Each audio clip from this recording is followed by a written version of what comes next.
안녕하세요. 2135일째 평단지기 독서하는 작가 이윤정입니다. 오늘은 메시지 석세스 체크리스트에 관해서 이야기 나눠볼게요. 그리고 오늘은 똑똑해지는 행동경제학 관련 책을 추천드리도록 하겠습니다. 오늘 스틱이라는 책에서 제가 꼽아본 문장은 바로 발표를 들은 지 겨우 채 10분도 지나지 않았는데 기억나는 것이 거의 없었다 라는 문장입니다. 저는 7년차 독서가입니다. 여러분의 보물 문장은 직접 책에서 골라보는 걸 권해드립니다. 석세스 메시지 체크리스트 5가지는 1번 관심을 끈다, 2번 메시지를 이해하고 기억하게 한다, 3번 동의하고 신뢰하도록 부추긴다, 4번 각별히 여기도록 자극한다, 5번 행동을 야기한다 라는 문장을 골라봤습니다. 이 문장은 훌륭한 메시지는 천재가 만드는 것이 아니다 라는 스틱의 에필로그에 해당되는 문장입니다. 스틱은 라이프해커 자청님이 추천사를 쓰기도 하셨는데요. 뒷부분에 보면 적어도 1장은 꼭 읽었으면 좋겠다라는 말과 그리고 두 번째는 나는 스틱되는 문장들에 대한 소문을 이제 더 이상 믿지 않게 되었다라고 이야기를 남겨두셨더라고요. 청중에게 메시지를 착 달라보게 하는 메시지는 이렇게 5가지로 정리하면 된다고 합니다. 단순하고 간략한 이 문장들만 봐서는 이웃님들에게 착 와닿지는 않을 거예요. 왜냐하면 제가 방금 소개드린 5가지가 없었기 때문입니다.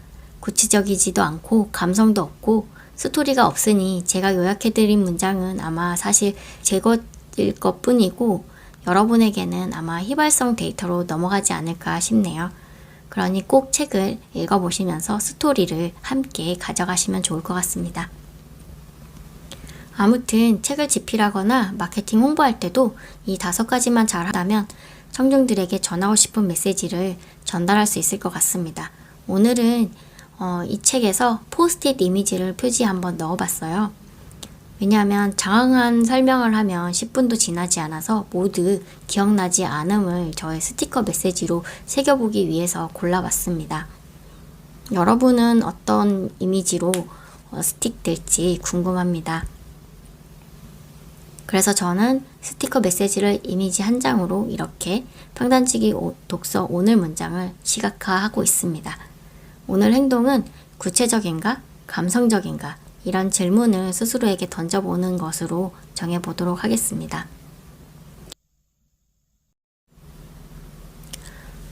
스탠포드 학생처럼 똑똑하다고 해서 스티커 메시지를 잘 만드는 것은 아니다 라는 이야기 덕분에 똑똑한 저자들의 책을 오늘은 가져와 봤습니다. WY랑이 먼저 읽어본 노벨 경제학상을 받은 행동경제학자들의 똑똑해지는 책, 오늘 북큐레이팅 책 3권 소개드리도록 하겠습니다. 첫 번째는 너찌 파이널 에디션이라는 책인데요. 리처드 탈러가 쓴 책입니다. 너츠라는 책은 2009년도에 출간되었었는데요. 13년 만에 전면 개정판으로 파이널 에디션이 재출간되었습니다. 너찌라는 말은 사전적 의미는 쿡 찌르다, 살살 밀다, 쿡 찌르기 이런 의미라고 합니다. 여기에는 인간과 이콘 2개의 종족에 대해서 이야기 나오는데요. 여기는 호모 이코노미쿠스를 이콘이라 부르고 호모 사피엔스를 인간이라고 부르고 있습니다. 저는 이 책에서 가장 기억에 남았던 것은 소변기에 파리 모양 스티커를 붙여 놓았더니 소변이 밖으로 튀지 않고 소변기 안으로 소변을 누는 그런 상황이 너찌에 해당된다라는 것을 알게 되었던 기억이 납니다. 2022년판 파이널 에디션은 저도 읽어보지 못했었는데 50% 이상 개정되었다고 하니까 다시 한번 읽어봐야겠다는 생각을 하게 되네요. 두 번째는 데니얼 카너먼의 생각에 관한 생각입니다. 제가 좋아하는 책이기도 한데요. 빠르게 생각하는 시스템 1과 느리게 생각하는 시스템 2에 대해서 이야기하고 있습니다. 저는 이 책에서 손실회피 성향이라는 키워드가 기억에 남아있네요. 사람들은 이익을 달성하는 것보다 손실 회피 성향이 더 강하다고 합니다. 그래서 더 커진 파일을 두고 흥정을 벌이는 게 훨씬 더 느긋해진다고 해요. 그래서 더 파이가 커지는 제안을 한번 찾아보는 게 어떨까 합니다. 세 번째는 리처드 탈러의 행동경제학이라는 책입니다. 이 책 또한 2016년에 출간된 똑똑한 사람들의 멍청한 선택이라는 책 제목을 달고 나왔었는데 이 책이 절판되면서 행동경제학이라는 책으로 출간된 책입니다.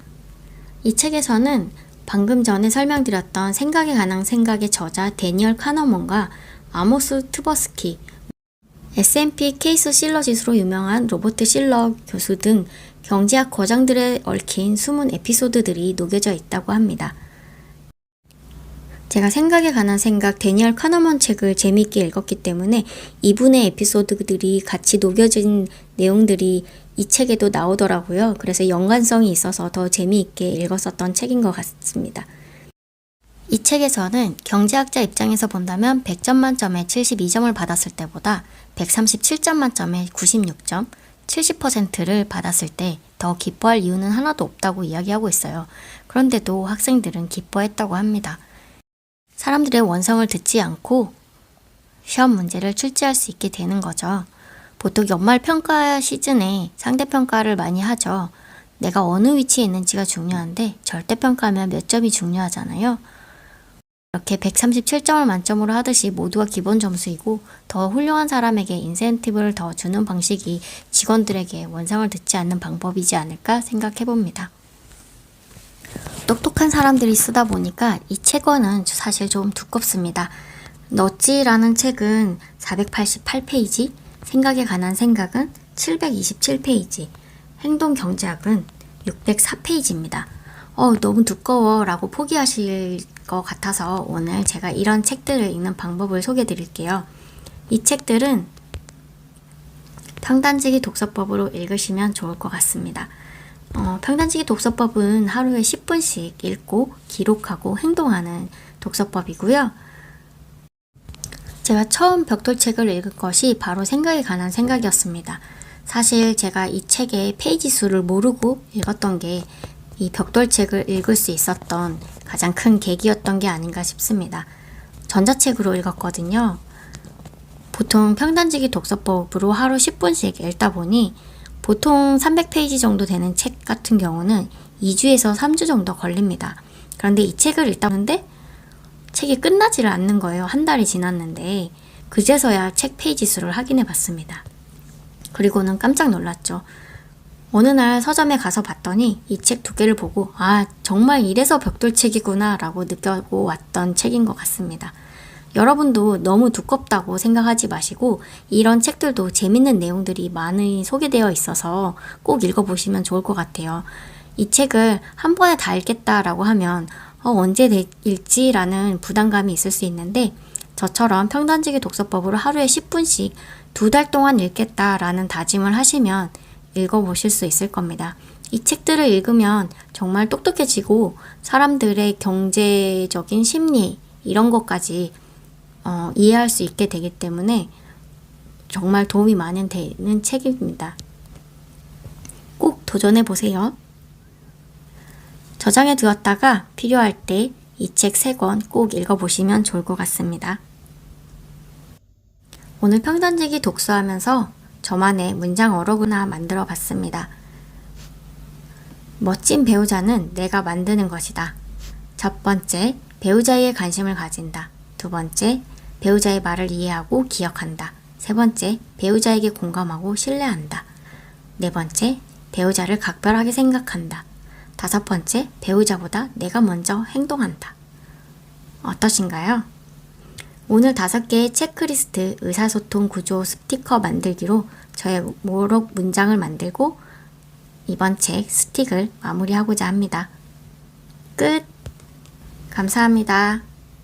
우리는 잘 될 수밖에 없습니다.